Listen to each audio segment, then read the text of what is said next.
As a ட்ரெயினராக இப்போ ஸ்டூடெண்ட்ஸ்க்கு நாங்கள் சொல்லித்தரும் போது இன்னும் கூட நிறைய டவுட்ஸ் கேட்பாங்க அவங்க.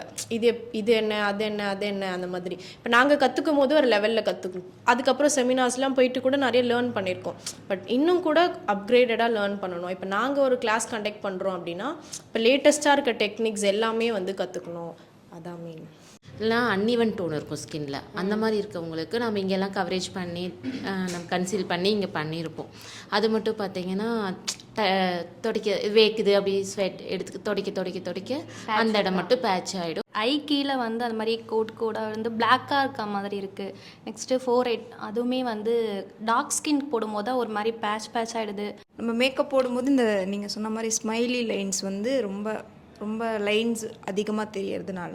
இல்லை நீங்கள் ரொம்ப மேக்கப் போட்ட மாதிரி ஃபீல் ஆகுது, இன்னும் கொஞ்சம் கம்மியாக போட்டிருந்துருக்கலாம், நேச்சுரலாக போட்டிருந்துருக்கலாம், சட்டிலாக போட்டிருந்துருக்கலாம். இந்த கொஸ்டின்ஸ்க்கெல்லாம் எங்களால் ஆன்சர் பண்ண